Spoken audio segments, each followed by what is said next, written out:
దేశవ్యాప్తంగా సిగరెట్ తాగే వాళ్ళకి, పాన్ మసాలా వాడేవారికి కేంద్రం గట్టి షాక్ ఇచ్చింది.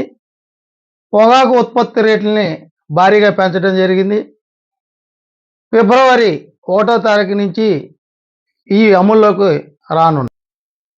ప్రజల ప్రాణాలకు హాని కలిగించేటువంటి ఈ పొగాకు ఉత్పత్తుల్ని నిషేధించే దశగా పలు దేశాలు పలు రకాలైనటువంటి నిర్ణయాలు తీసుకోవడం జరిగింది.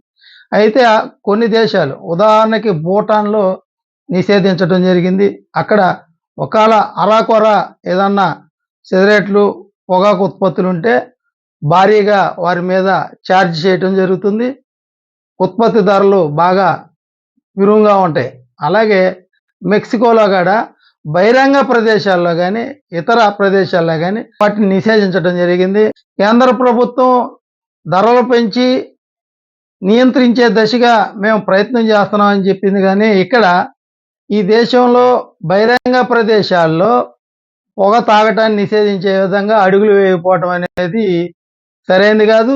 కేంద్రం ఆదాయాన్ని పెంచుకునేటువంటి రీతిలోనే ఈ సిగరెట్ ధరల్ని, పొగాకు ఉత్పత్తుల్ని ధరలను పెంచింది తప్ప నియంత్రించే దశగా ఏ విధమైనటువంటి నిర్ణయాలు తీసుకోవాలి ప్రజల నుంచి ఆర్డినెన్స్‌లో సరిగ్గా పొందుపరచకపోవటం, ఇది విచ్చలవిడిగా బహిరంగ ప్రదేశాల్లో సిగరెట్లు తాగేటువంటి అవకాశం ఎక్కువగా ఉంది. సవరణ చేసి మళ్ళీ ధరలు పెంచడమే కాదు, విచ్చలవిడిగా బహిరంగ ప్రదేశాల్లో తాక్కోకుండా దీన్ని నియంత్రించే దశగా కేంద్రం కొత్త ఆర్డినెన్స్ తీసుకొస్తే బాగుంటుందనేది కూడా ప్రభుత్వానికి తెలియపరచడం జరుగుతుంది.